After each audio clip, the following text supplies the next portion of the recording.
지금 제가 소개하고 있는 성경 구절을 한번 따라서 메모해 놓으시기 바랍니다. 뭐 그냥 멋으로 성경 구절을 읽는 건 아니고요. 오늘 준비된 그 교환과 관련해서 준비된 걸 말씀을 드리니까, 그 다음 요한복음 5장 39절, 그 다음 누가복음 24장 44절 제가 읽겠습니다. 네, 알아요. 자, 또 이르시되 내가 너희와 함께 있을 때에 너희에게 말한 바 곧 모세의 율법과 선지자의 글과 시편에 나를 가리켜 기록된 모든 것이 이루어져야 하리라 한 말이라 이것이라 하시고, 이에 저희 마음을 열어 성경을 깨닫게 하시고, 또 이르시되 이같이 그리스도가 고난을 받고 제3일에 죽은 자 가운데서 살아날 것과 또 그의 이름으로 죄사함을 얻게 하는 회개가 예루살렘으로부터 시작하여 모든 족속에게 전파될 것이 기록되었으니 너희는 이 모든 일의 증인이라. 48절까지 읽었습니다. 그 다음요, 고린도전서 13장 10절입니다. 13장 10절 보겠습니다. 온전한 것이 올 때에는 부분적으로 하던 것이 패하리라. 고린도전서 13장 10절. 그 다음 베드로후서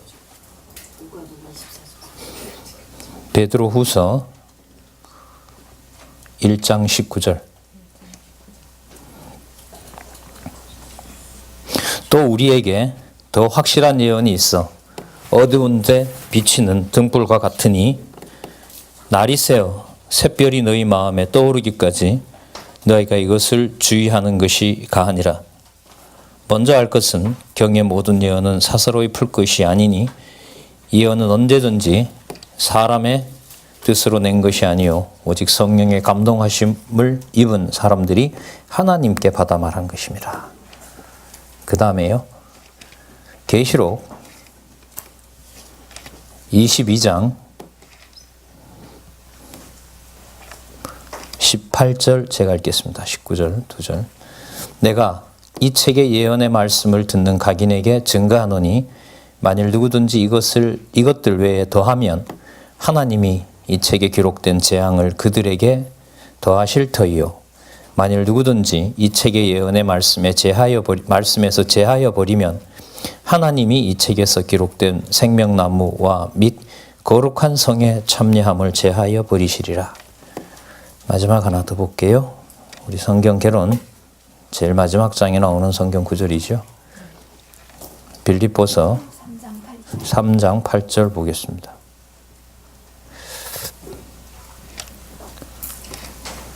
앞부분만, 상반절만 보겠습니다. 또한 모든 것을 해로 여김은 내 주 그리스도 예수를 아는 지식이 가장 고상함을 인함이라. 예, 제가 지금 6개 구절을 읽었는데 13장 10절입니다. 13장 10절입니다. 제가 간단하게 이 요절들을 설명을 드리도록 하겠습니다.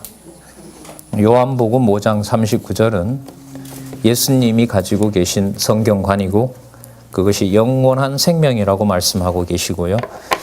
그리고 그 성경이 자신에 관한 기록이라고 얘기를 합니다. 몇 글자로 요약을 하고 계시죠. 이것은 이른바 대가들이 하는 일입니다. 어떤 철학자도 그런 얘기를 했죠. 진정한 철학은 그 시대를 하나의 개념 속에다 담는 것이다. 근데 60억의 생각과 수만 가지 사건이 일어나는데 하루에 60억이라고 보면 60억의 사건이 있는 거죠. 한 개인에게 하나로 보더라도 그 사건을 하나로 담는다는 게 쉽겠어요? 어렵겠어요? 아니면 불가능하겠어요? 불가능하죠. 아무리 이런 시대라 하더라도 결코 일어날 수가 없습니다. 놀라운 일을 보고 있고요. 자, 이걸 좀 다시 승천하시기 전에 풀어서 말씀하신 게 누가복음 22장 44절입니다. 물론 우리는 맥락은 다릅니다. 우리 오늘 이 시간이 이미 성경신학 총서를 지나왔고 또 성경신학 전문 연구서를 이 시간에 인용하고 있기 때문에 앞부분 내용들은 여러분 강의를 방송위원장님이 편집을 너무나 잘해 주시고 있기 때문에 우리는 한 시간에 뭐 이렇게 단막으로 듣는 게 아니기 때문에요. 적어도 우리 목요 특강에 오셔서 작년부터 진행하고 있는 성경신학 총서와 성경신학 전문연구소의 시대적인 의미를 이제는 제 수준에서 정리라기보다가 이 크게 벌어진 일을 좀 자랑해야 되겠다 이런 생각이 들어서 말씀을 드리고 있는 겁니다. 누가복음 22장 44절 모세의 44장 24절 네, 24장 44절 네, 네, 그게 보시면 모세의 율법과 선지자의 글과 시편에서 자신을 가르쳐서 기록했다고 얘기를 하고 있습니다. 그리고 마음을 열어 성경을 가르쳐 주신 것을 알 수 있습니다. 24장 44절. 자, 그 다음에 고린도전서 13장 10절은 성경신학은 성경 계시의 완성으로 봅니다. 성경 계시가 완성이 되면 모든 계시의 수단들이 없어진다는 거죠. 다 폐하여진다고 얘기를 합니다. 지금 신약계에도 두 가지죠. 예수님 오시는 거 말한다. 아니다. 성경 계시 기록 완성이다. 근데 얼핏 보면 그렇지만 성경 계시 기록을 말하기에는 문서서리자들이 봤을 때는 너무 받아들이기 싫은 거고 또 맥락으로 보면 그게 부활과 재림하고는 상관이 없는 거죠. 고린도전서 15장에 가면 그 부활을 다루고 있기 때문에 그 맥락은 아니라는 겁니다. 그러니까 계시 기록이 완성된다는 것을 말씀해 주고 있습니다. 그럼 아까 내용하고 연관을 시키면 모세 율법과 시편과 선지자의 글은 영원한 생명, 영원한 생명은 어디에 속한 게 아니냐 하면 땅에 속한 것이 아니죠. 하늘에 속한 것이었습니다. 그걸 유대인들만 봤는데 요한복음에 우리 들어가서 보시면 벌써 예수님께서는 예루살렘과 온 유대와 사마리아로 다니시면서 또 찾아온 이방인들에게도 말씀을 전하는 걸 우리는 알 수가 있습니다. 그 말씀이 당신에 관한 기록이라고 얘기를 하시죠. 그리고 그 기록이 사도 바울을 통해서 13장 10절에 신약 성경을 한 절반 이상 쓴 사람 쓰도록 한 그 기록자잖아요. 그 바울로 하여금 고린도전서 그 복잡하고 진짜 빨리 떠나고 싶은 그런 교회 배신감을 온몸에 안고 하지만 함부로 다룰 수 없는 그 고린도 교회의 상황에서 그것이 계시 기록 완성이 되지 않으면 절대로 단합과 일치가 일어날 수 없다는 사실을 저는 고린도전서 13장 이른바 사랑장이죠. 보통 사랑장이라고 하는데 그러다 보니 이런 부분들은 이제 간과 행건데 어떻게 보면 가장 중요한 부분이 이 부분이라고 봐요. 사랑은 하나님께서 자기 백성을 사랑하신 확증은 아시는 것처럼 이스라엘 백성을 광야에서 부르시고 출애굽시키시고 광야에서 부른 다음에 율법을 준 거잖아요. 하나님께서 가장 좋아하는 것, 가장 싫어하는 것이 무엇인지를 알려준 것이 바로 법입니다. 그러니까 법은 내가 좋고 내가 나쁘고에 따라서 결정되는 게 아니기 때문에 법은 진리가 된다는 거죠. 예를 들면 대한민국은 민주공화국이다. 모든 주권은 국민에게 있고 모든 주권은 국민으로부터 나온다. 이게 헌법 전문에 명시되어 있잖아요. 1919년 3.1운동 한 달 보름 후에 대한민국 임시정부가 상하이에서 발표한 것이 우리나라의 근대국가, 현대국가의 이념인 걸 여러분 잘 알고 계실 것입니다.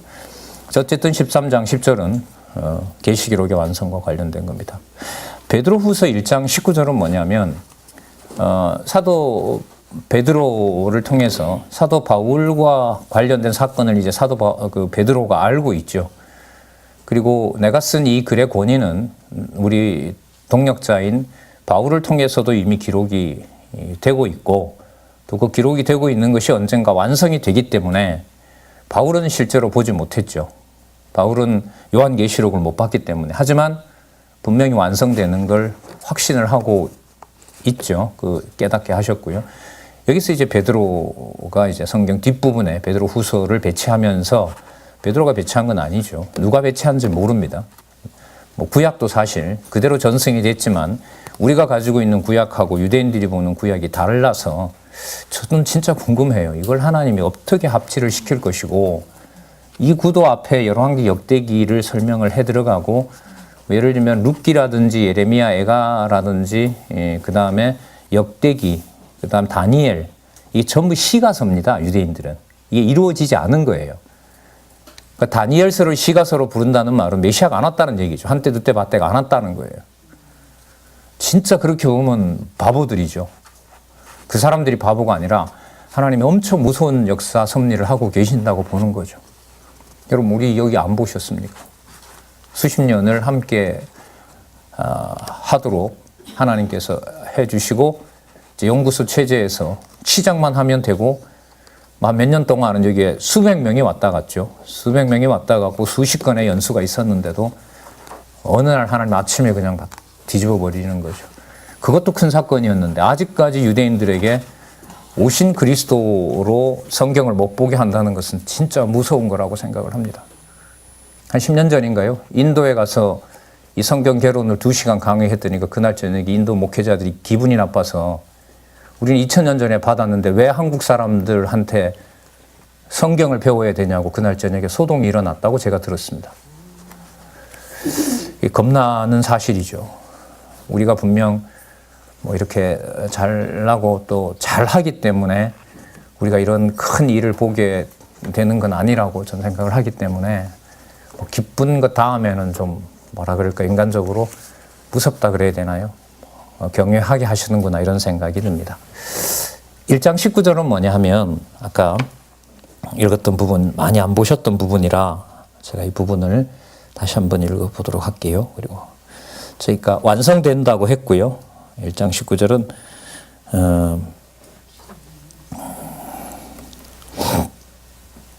우리에게 더 확실한 예언이 있어 어두운데 비치는 등불과 같으니 날이 새어 샛별이 너희 마음에 떠오르기까지 너희가 이것을 주의해라. 주의하는 방법은 뭐냐면 바울 사도 글도 같이 읽어야 된다. 그리고 이게 완성이 되고 뿐만 아니라 이걸 깨닫게 하는 진리의 빛이 오게 된다. 그 성령께서 성경을 기록하게 하신 다음에 성경을 깨닫게 하는 영을 주신다고 한 거죠. 그래서 요한계시록에 가면 그리스도의 영은 대언의 영이다 이렇게 얘기를 합니다. 그때 여러분 대언이 뭐냐 하면 고린도후서 13장 13절을 가지고 연결을 시키면 주 예수 그리스도의 은혜와 하나님의 사랑과 성령의 교통하게 하심 그게 이른바 삼위 하나님의 그 존재와 사역과 능력을 찬양하게 하는 내용이란 말이죠.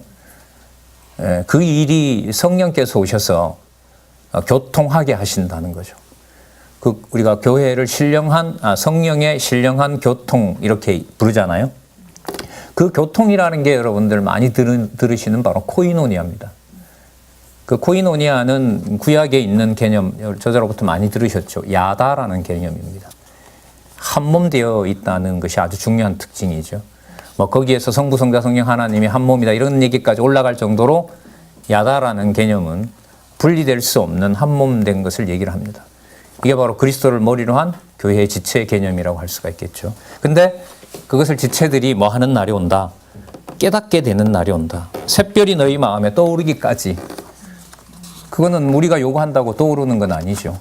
그런데 성경 계시 기록 완성과 함께 로만 카톨릭을 부흥을 시켜서 문서만 잠시 보관하고 성경 66권 이른바 66권을 확정하게 한 다음에 그게 여러분 4세기 말입니다.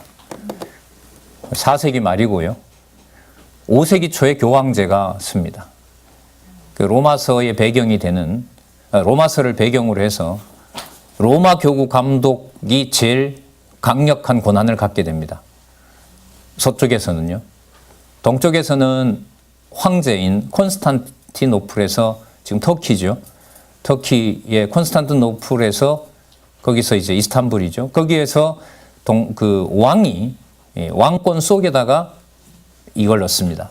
성경 권위를 넣습니다. 그게 여러분 1000년 동안 진행된 바로 중세시대입니다. 뭐 해버린 거죠? 하나님께서 잠궈버렸어요. 잠궈버렸다고요. 이걸 1000년 동안 잠궈놔버렸어요. 제가 얼마 전에 말씀드렸죠. 미국에서 온 어떤 후배 만나면서 미국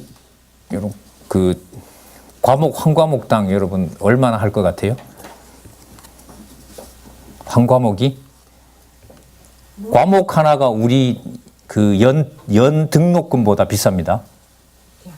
예, 대학 등록금이 우리나라 지금 서울에 있는 대학에다가 내는 등록금의 총액이 한 과목보다가 더 쌉니다. 우리나라가. 그러니까 몇 억 드는 거예요. 대학을 졸업시키려면. 그래서 이제 저도 대학 미국 간 건 아니지만은요. 유학하고 있지만은 세상 지식이 다 끝났는데 뭘 얼마나 큰 비용을 지불하고 더 배워야 되겠냐라고 그 말은 비소나 비아냥거리려고 한 게 아니고요. 성경 공부 꼭 했으면 좋겠다 이런 걸 이제 그런 걸로 얘기를 한 거죠.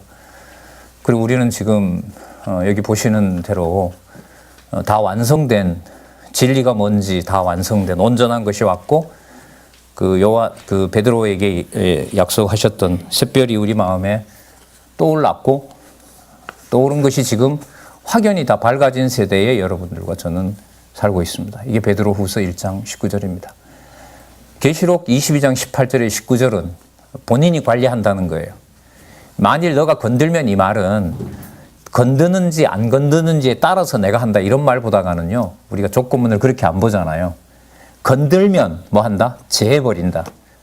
빼면 제하여버린다. 여러분 자유주의 신학이 뭡니까? 성경 빼는 거죠. 더하는 거고요. 더하는 거고 삭제하고 첨가하는 것이 여러분 현대 역사비평학자들이 합니다. 한국 신학교에서는 우리 여기 원로 목사님도 와 계시지만은 공공연히 구약은 율법이기 때문에 주일 아침 설교는 구약은 하지 말라고 했던 일도 벌어졌고요. 성경을 기준으로 보면 우리 한국은 들어올 때 역사 글쎄 한 20, 30년요. 일제 강점기 45년 한 전반기 정도요. 좀 더 편안했던 시기라면 신사참배 강요하기 전까지 대동아 전쟁 있죠. 미국과 전쟁 시작하기 전까지는 미국 선교사들이 보호받고 교회가 번창을 하죠. 저기 제주 북방 가는 만주에서부터 시작해서 1세대들이 다 거기에서 신학을 공부하고 두 가지를 배우죠. 성경은 하나님 말씀이다. 문서설 아니다. 그럼 두 번째 하나님의 절대주권.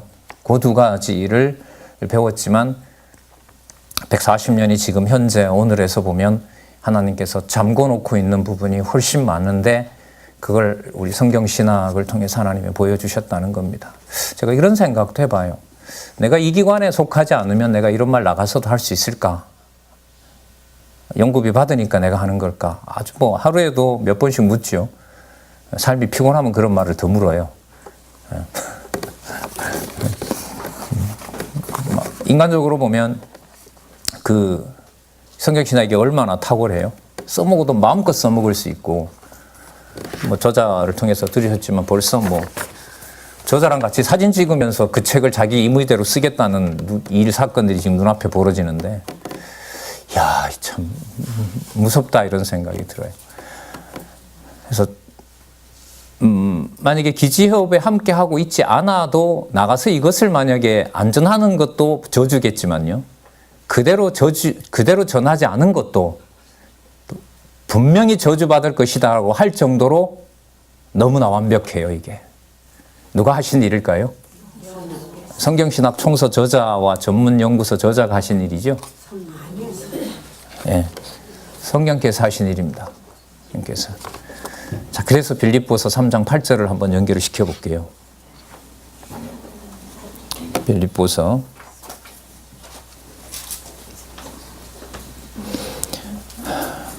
모든 것을 뭐로 여긴다? 예, 모든 게 다 해로워요. 예. 헛되고 헛되며 헛되고 헛되니 모든 것이 헛되도다. 이런 말씀 아시죠? 솔로몬이 여러분 많이 썼죠? 수천 편을 썼잖아요. 우리 열왕기 얼마 전에 살펴봤지만은 식물 백과사전도 쓰고요. 동물 백과사전도 쓰고요. 어류 백과사전도 쓰고요. 다루지 않은 분야가 없습니다. 요즘 말하면 알파고죠. 솔로몬은. 그리고 하나님께서 다른 거 다 없애고 잠언, 시편, 잠언, 그 다음에 전도서, 아가서를 정경으로 그렇게 말씀으로 넣어놨단 말이죠.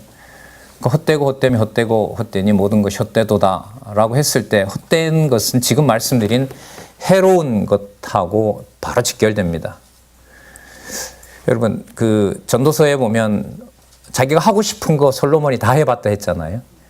솔로몬에게 그런 부와 영광을 준 분이 누구시냐면 여호와 하나님이세요. 그러니까 구하지 않았잖아요, 그건. 그죠? 지혜만 구했는데 하나님이 보너스를 줬는데 감당할 수 없는 보너스를 준 겁니다. 왜 주셨냐 하면 주신 지혜를 하나님이 관리하는 방법으로 주권적 섭리 속에다가 넣기 위해서 부와 명예를 준 거죠. 그럼 솔로몬에게 누가 물으면 이방의 처첩들이 1000명이 물으면 나중에 산당 짓고 하는 일도 벌어지지만은 솔로몬이 제정신이라면 물으면 그거 누가 했다고 대답할까요? 그 사람이? 자기가 했다 할까요? 아니 제정신이라면. 아니 그 열왕기에 보면 남방 여왕이 와서 누구를 찬양하죠? 여호와를 찬양하잖아요. 그러니까 그 부분만 보면 솔로몬이 뭔가를 얘기를 할 때 그 모든 것들이 누가 주신 지혜다? 그렇죠. 여호와께서 주신 지혜다. 물으면 그렇게 산당을 짓는다 하더라도 여호와께서 하신 일이다라고 말했을 겁니다. 1000명의 처첩을 둔 것도 자기가 했다 할까요? 여호와가 줬다고 할까요? 그저 거기서부터 이제 여호와가 주신 것을 자기 소욕대로 쓰느냐 이래 되면 열왕기가 돼요. 그게 여호와의 이름을 존속시키고 유다 왕조를 존속시키는 도구가 된다면 그건 뭐냐 하면 역대기가 되는 거죠. 그러니까 솔로몬이 자기 임의로 할 수가 없는 거예요. 할 수가 없어요. 그러면 한번 보세요. 솔로몬은 매 일마다 누가 하게 하셨다는 말을 안 할 수가 없을까요? 예, 여호와께서 하게 하셨다라는 말을 안 할 수가 없는 거예요. 그러니까 모든 것을 여호와께서 하게 하셨다는 거죠. 범죄도 뭐 범죄와 범죄 아닌 것은 우리가 열왕기와 역대기 보면 알 수가 없습니다. 그 열왕기에 보면 성전 짓는 것도 타락 과정 속에다가 넣어버렸고요. 그 성전 짓고 기도하고 바로 이루어지죠. 그 기도 내용에 보면 범죄할 것이라는 사실이 이미 나와 있기도 하잖아요. 그렇게 한 것을 보세요. 누가 했다고 변명을 해요? 바알이 했다. 아세라가 했다. 뭐 밀곰이 했다. 이렇게는 말 안 한단 말이죠. 누가 했다고 해요? 여호와께서 하셨다고 할 거 아닙니까? 그런데 그게 뭐예요? 변명인 거죠. 그게 변명인 거예요. 그러니까 여호와께서 하셨다는 말이 뭐가 돼버리냐 하면 헛된 정도가 아니라 해로운 게 되는 거죠. 해로운 게 돼요. 그러니까 말 뱉을 때마다 그게 뭐가 되는 거예요? 여호와라는 존재의 그 능력을 누구 좋을 대로, 내 좋을 대로 써먹는 거죠. 뭐 술람미가 술람미 사건 보여주려고 하는 거겠어요? 솔로몬 자기 얘기지. 예? 그 많은 영광 속에 잠시 아차해서 술람미 여인처럼 나중에 이방인들에 의해서 여러분 처참하게 남북 왕조가 찢겨지잖아요. 그래도 버릴 수가 없다는 거 아니겠습니까? 그래서 여러분들 그리스도를 아는 지식, 모든 것을 해로 여김은 내주 그리스도를 아는 지식이 가장 고상함을 인함이라. 헬라어에 보면 이 지식이 우리가 아는 이런 정보와는 다릅니다. 그러니까 헬라 사람들은 그 벌써 과거에 보면 그 지식이라고 했을 때 일반적인 어떤 정보, 뭐 기술, 거기와 관련 그로부터 초월한 어떤 낱말을 써요. 뭐 플라톤이란 이런 철학자들 보면 그 에피스테메라는 말인데 그 인식론을 우리가 에피스테말러지라고 이제 하긴 합니다만은 이 지식은 세상에 있는 것과 구별되는 지식, 바로 그 지식은 유일하게 누구다? 주 예수 그리스도를 아는 것. 그래서 우리가 알고 믿는 것이 하나다라는 걸 얘기를 많이 하잖아요. 그리고 모든 것을 잃어버려요. 그러니까 잃어버린다는 말은 어디에서도 찾을 수 없도록 해버리는 거죠. 왜 쓸데없는 거 가져와서 또 이제 해로운 게 되기 때문에요. 네, 여러분. 지금 간단하게 말씀드린 역사가 저는 제가 잠시 좀 알고 있는 제 범위 내에서 서구 역사라고 생각을 합니다. 서구 지성의 역사. 보통 뭐 여러분 선배들 갔다 오셨던 아테네 그 신전 밑에 있는 그 햇볕 피하는 그 주랑 있죠. 이런 지붕 밑에 이렇게 걸어 다니는 글이 있잖아요. 예, 거기서 이제 소요하면서 거기서 만들어진 그 학원이 바로 플라톤의 아카데미아죠. 나중에 로마가 없애버리는데 그곳을 그 서구 신학 또 서구 학문의 출발지라고 그렇게 원천이라고 그렇게 얘기를 합니다. 자, 좀 장황한 것 같긴 하지만은요. 요한복음 5장 39절, 누가복음 24장 44절, 고린도전서 13장 10절, 베드로서 1장 19절, 계시록 22장 18절에서 19절, 그래서 빌립보서 3장 8절. 요 말씀을 가지고 오늘 3시간 정도 여러분들에게 말씀을 드리도록 하겠습니다. 물론 내어드린 바로 그 유인물을 참조하면서 말씀을 드리도록 하고요. 지난 시간에 이어서 예정론하고 그 다음에 무엇인가도 가져오셨어요? 사권 부탁을 드렸죠. 예, 그걸 같이 보고 지난 시간에 우리가 좀 살펴봤던 율법과 죄 그리고 은혜 그 책에 대해서 설명을 드리도록 하겠습니다. 그 두 번째 페이지에 보시면 그 저자의 성경신학 전문 연구서 및 번역서라고 나와 있죠. 그 중에 우리가 지난 시간에 율법과 죄 그리고 은혜를 소개를 드렸어요. 그죠? 네. 예. 성경적 기독교는 뭐하고 연관을 시켰죠? 성경신학 총서 가운데 성경신학 개론. 결론에 해당하는 성경신학 개론의 통합 학문으로 가는 그 길잡이, 학문을 모을 수 있는 길잡이, 그게 성경적 기독교였기 때문에 성경적 기독교를 안내를 드렸던 거죠. 여러분 제가 소개를 드리는 것은 저도 철학 공부하려고 이렇게 한번 헤아려 보니까 외국에 가지도 않았는데도 잠시 갔다 왔고 이렇게 해보니까 한 2억이 넘는 것 같아요. 여기서 했는데도 뭐 이래저래 지금 하면 한 5억 되겠죠. 만약에 박사학위까지 받으려면. 자, 무슨 말씀을 드리려고 하냐면 글쎄 거기서 좀 뭐 배운 거라 그럴까요? 여러 지식을 가르쳐주고 그것을 묶어야 된다는 거죠. 근데 묶는 방법도 다르고 묶이지 않는다는 사람도 있고 묶을 필요가 없다는 사람도 있고 그 많은 사람들을 만나게 된 거잖아요. 이 지적인 작업에서. 그런데 우리 성경신학 총서의 마지막 결론에 해당하는 성경신학 개론은 세상 모든 지식을, 그러니까 성경에 근거했으므로 이런 거죠. 성경에 근거했으므로 여호와 계시가 분명하기 때문에 모든 분야, 솔로몬 잠시 써먹을까요? 식물이든 동물이든 또 뭐든, 예? 인간이든 그거는 이제 여러분 자기가 다루었던 거고 물고기든 그 모든 것이 바로 누구의 존재와 능력을 계시하신 것이다. 그거 아니겠어요. 그러니까 솔로몬은 이런 면에서 보면 성경적 기독교를 알고 있었던 거고 그 작업을 한 거죠. 그 열왕기에 나타난 솔로몬의 작업은 제가 볼 때 성경적 기독교입니다. 그러니까 모든 분야를 누구 기준으로? 여호와 기준으로 전부 통합하는 그 학문을 솔로몬은 했던 거죠. 그래서 좀 뭐 증명은 아직 제가 못했습니다만은 그 과거에 그 기독교 철학 쓰다가 제가 파일을 다 날렸잖아요. 그 몇 년 전에. 그래서 이제 저쪽에 계신 원장님이 이제 연구 업적이 없다고 이제 저를 이제 잘랐는데 지금 보면 잘 자르게 하신 것 같아요. 그 바람에 성경신학도 공부했지. 또 그거 있었으면 또 하나 달았다고 또 뭐 했을지 참 어쩔 때는 궁금하기도 해요.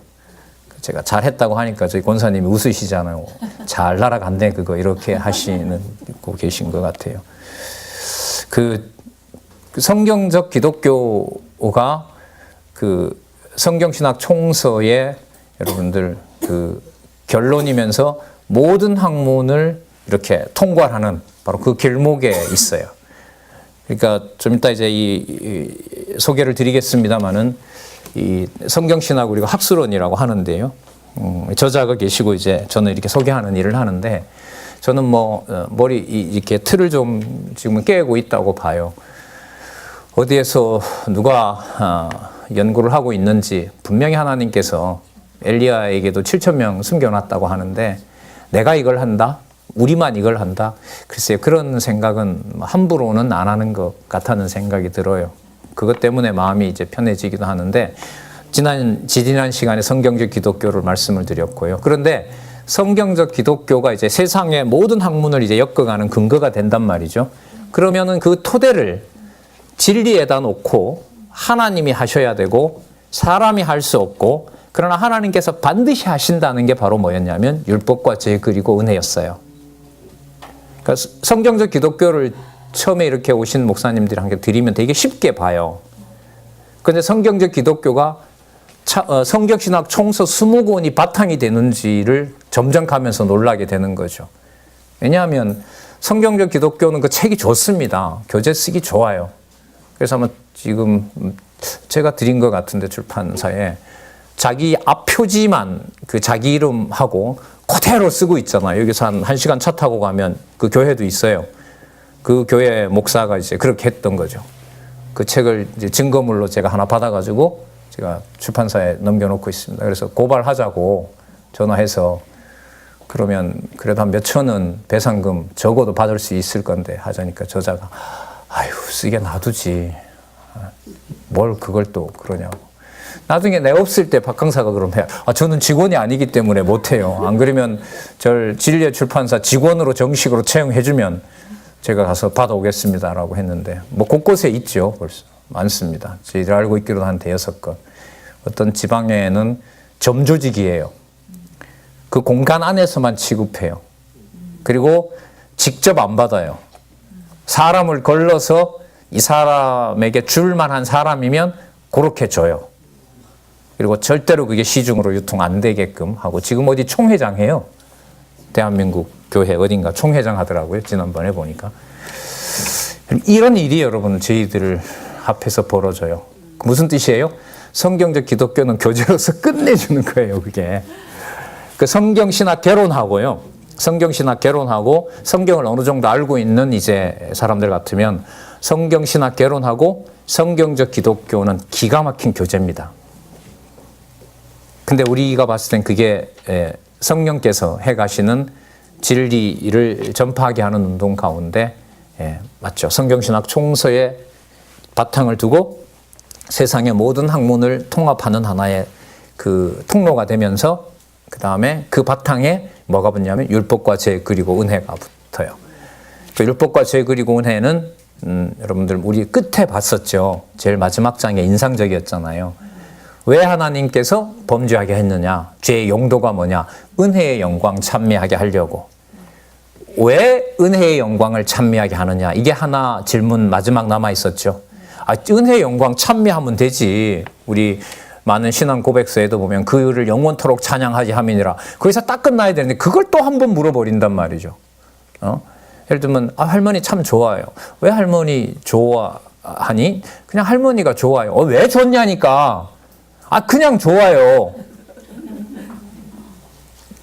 왜 좋아? 그냥 좋아요.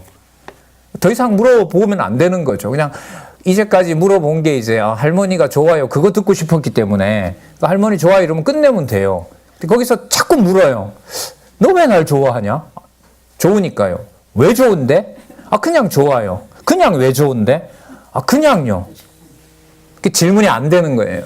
그 말은 여러분 자꾸 물으면 어떤 의미가 되냐 하면은요.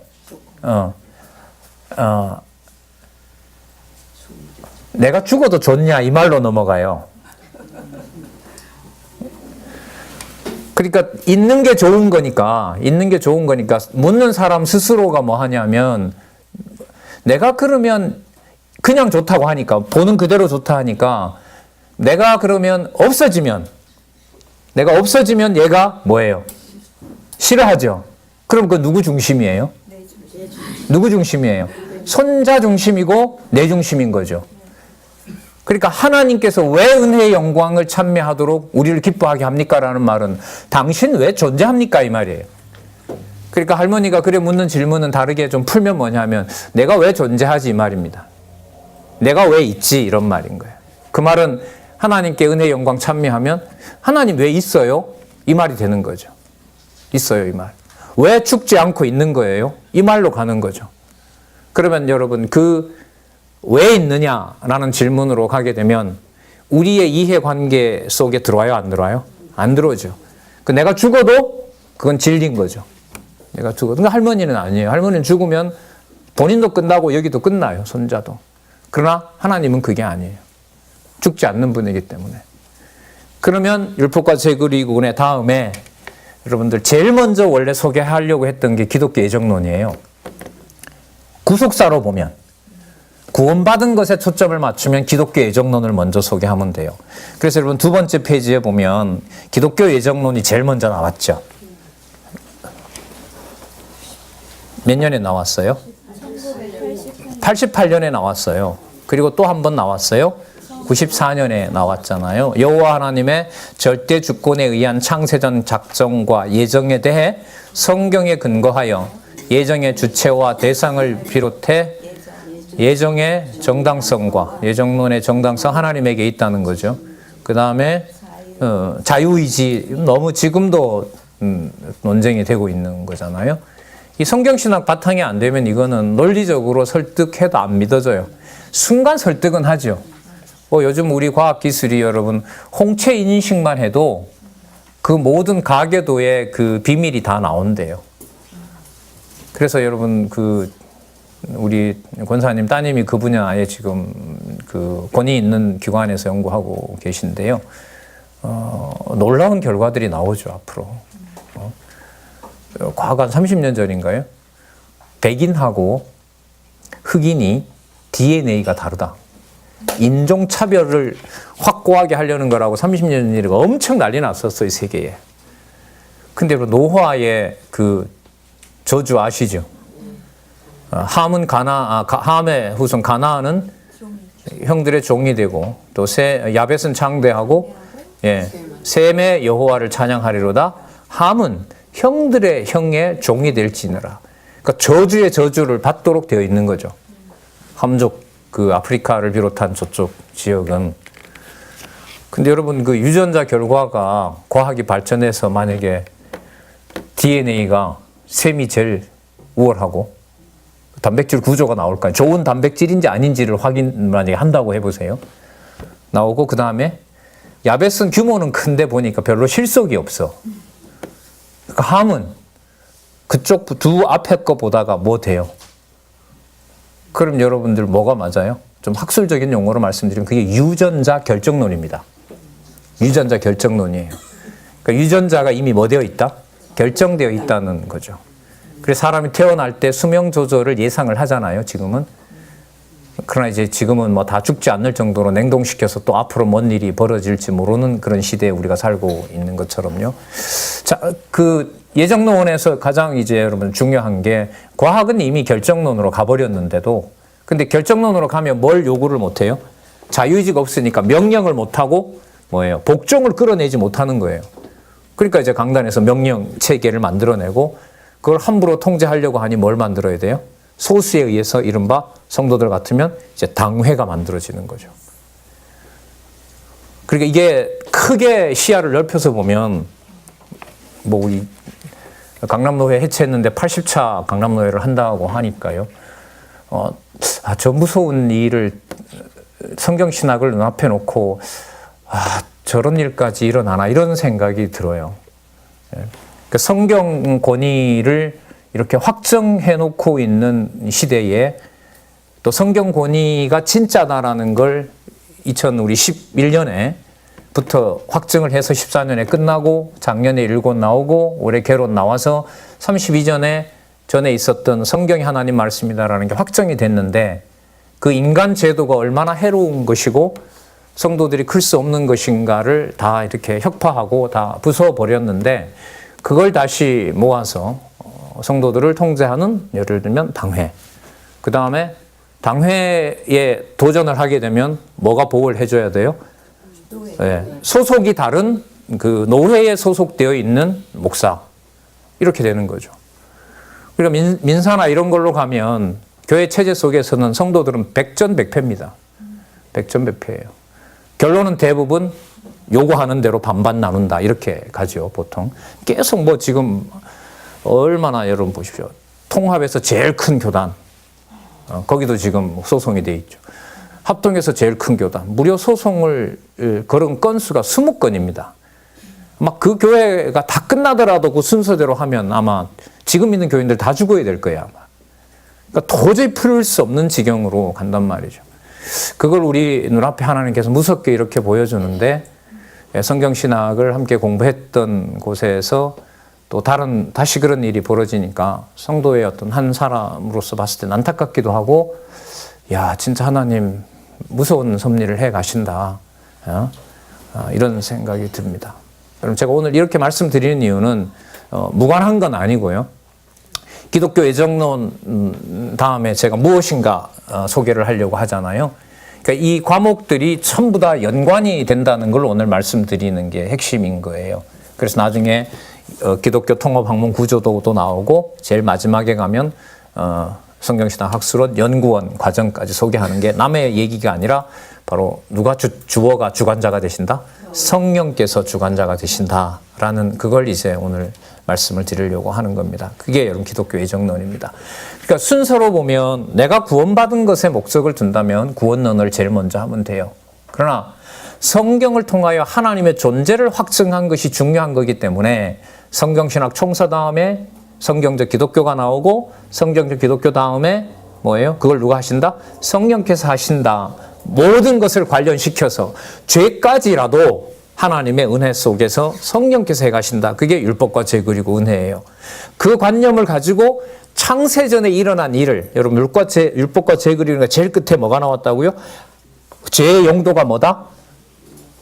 피조물이 뭐 하도록? 은혜의 영광을 찬미하게 함이라. 그거 에베소서에 가면 그 말도 나와요. 맞죠? 근데 그 이상인 거죠. 왜? 에베소서 1장 3절에 왜 예정론이 기록이 됐느냐? 여기서 묻는 거죠. 그 묻는 것의 대답이 율법과 죄 그리고 마지막 판에, 마지막 페이지에 뭐라고 나와요? 하나님이 왜 존재하는 것인가와 연관된다. 이렇게 되는 거예요. 그러니까 예정론을 우리가 부정하는 것이 아니라 그 예정론의 모든 주권과 은혜를 누구의 존재와 연관시킨다? 여호와 하나님의 존재와 연관시켜요. 그렇기 때문에 이제 예정론으로 들어가서 공부를 하시면 돼요. 그 지금 다루는 분야는 인간의 구원과 관련된 거고 인간의 성화와 관련된 거예요. 창세전에 예정했으므로 이 책 여러분들 이제 강한 주장이 뭐냐면 성화도 누가 하신다? 하나님께서 하신다. 과정에 나타나는 죄 문제는 어떤 것인가? 그거 이미 율법과 죄 그리고 은혜에서 다뤘잖아요. 그러니까 예정론은 이런 측면에서 보면 율법과 죄 그리고 은혜가 이해가 되고 그 앞에 성경의 바탕을 두고 그러니까 에베소서 1장 3절에 나오는 걸로 가면 자 마치 에베소서 1장 3절에 나오지만 우리는 에베소서 전체 속에서 3절을 보잖아요. 맞죠? 그리고 에베소서를 어디에서? 사도행전에서부터 계시록 전체 구조 속에서 보고 또 성경 전체에서 보고 그럼 성경 전체로 나아가는 것은 창세전 예정을 얘기하더라도 누구 중심으로 가게 돼요? 여호와의 사역, 존재와 사역 중심으로 가게 돼요. 그럼 당신이 말하는 그런 안내를 그렇게 꼭 따라야 되느냐?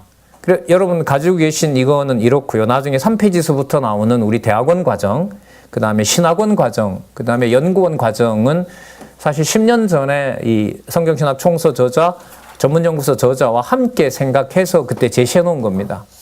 가끔씩 이제 이번에도 아르헨티나에서 그 질의를 해왔는데 지금 이런 질의가 올 때마다 요거 지금 가지고 계신 거 있죠? 그거 그대로 카피해서 첨부 파일해서 보내줍니다. 등록금이 얼마입니까? 등록금 없습니다. 로그인 하지 않아도 모든 강의가 들어가 있습니다. 한 10년 전에 했는데 열심히 공부하고 계신지 아직 그 다음은 연락은 안 와요. 안 오는데 저는 한 7, 8명한테 아마 소개를 한 것 같아요. 그 누군지는 모르고요. 그래서 여러분 기독교 예정론은 구원론 중심이 아니다. 성경신학은 창세전 영원한 예정을 누구의 존재와 사역 능력? 여호와의 존재와 그의 사역과 능력, 여호와 계시에 맞춰져 있다. 이렇게 생각을 하시면 돼요. 그러면 왜 기독교 예정론 다음에 왜 무엇인가인가, 그리고 무엇인가 왜 사권인가, 이게 여러분들 좀 또 붙어야 돼요. 무엇인가 제 사권의 제일 마지막이 주제가 뭐죠? 생명이죠. 자, 여기서 이제 이 책을 보는 방법인데요. 무엇인가 사고는 여러분들이 이 순서 배치를 두고 저자의 고민이 꽤 있었습니다. 저도 몇 가지 질문을 드린 적도 있고, 저는 영광이 제일 뒤에 나오면 좋겠다, 이런 교정 볼 때 얘기를 한 적이 있습니다. 그런데 그 의도가 아니다라는 것을 이제 나중에 이제 설명도 들었는데, 무엇인가 사권이 나오던 마지막 교정은 여러분, 우리가 저쪽 건물에 들어가지 못하고 우리 장로님이 흥분하셔서 시계도 박살내던 날, 그날 아침에 마지막 교정을 보던 책이 바로 여러분들 이 책입니다. 누가 하셨을까요? 누가 하셨을까요? 여호와께서. 이날이에요. 생생해요, 이날. 그래서 제가 그날 얼마나 투덜거렸는데요. 지금 그 눈에 들어오시냐고 막 흥분해서 막 무섭잖아요. 왜 이렇게 딱 인상 쓰면은 여기 좀 앉아보라고. 야, 뭔가 또 참 실수했구나. 나는 내가 뭐가 제일 겁나는 줄 아냐고. 이 일은 과거 장안중앙교회 80년대, 90년대 일어났던 사건과 똑같기 때문에 나는 사실 정리를 했고, 여호와께서 하시는 거라고 나는 정리를 했어요. 박 교수님, 제 얘기 더 들어보세요. 어제 준 교정지 보는데 이게 지금 강론집 18권을 쓰고 이 책을 썼잖아요. 그렇죠, 권사님. 그러니까 성경 강론집 14권을 쓰고 16년에 이 책이 나왔어요. 맞죠? 그래서 한번 보세요. 무엇인가 몇 년에 나왔어요? 16번에 보시면 몇 년에 나왔어요? 16년에 나왔죠. 총서가 몇 년에 완간됐다 그랬죠? 14년이죠. 그 2년 사이에 개혁이 엄청 잘 됐어요. 빚도 다 갚았고요.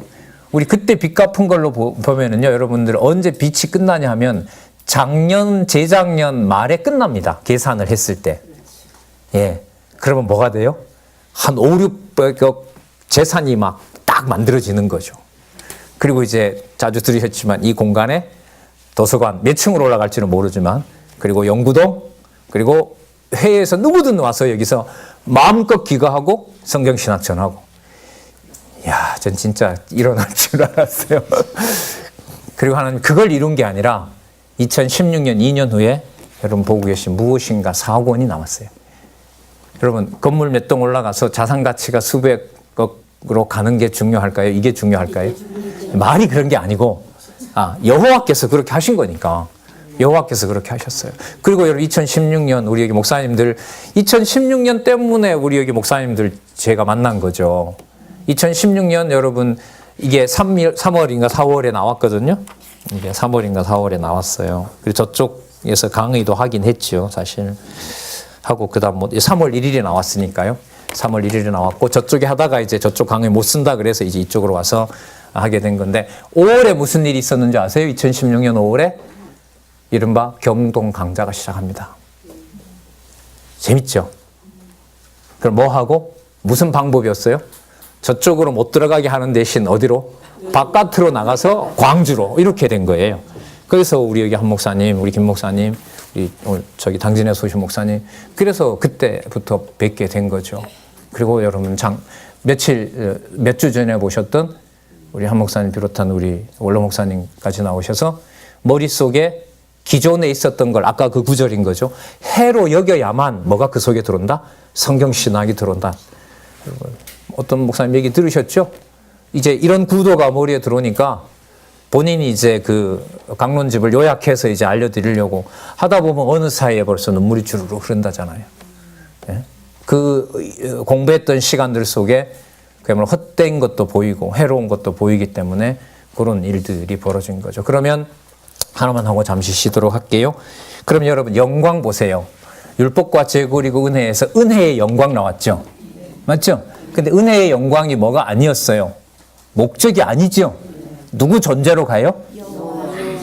그래서 여러분 율법과 죄 그리고 은혜 구조 때문에 무엇인가 사고는 영광 다음에 뭐가 나온다? 생명이 나와요. 생명이 나와요. 그래서 제가 이 말씀 드린 이유는 뭐냐 하면 성경의 구조와 일반 학문의 구조와 책의 구조와 이게 한 40권이 되기 때문에 안내의 필요성이 생기는 거죠. 뭐 한두 권이 아니라. 자, 그래서 우리 잠시 잔잔 하시고요. 20분에 뵙도록 할게요. 20분 해서 12시 20분까지 그렇게 하도록 할게요. 일단은 자, 오늘 장황하게 말씀드렸습니다만은 율법과 죄 그리고 은혜 구조가 뭐하고 맞닿아 있다? 무엇인가? 사건의 아주 추상적이지만 여호와의 실체와 관련된 개념으로 연관되어 있다. 자, 이렇게만 일단 정리를 하시고요. 우리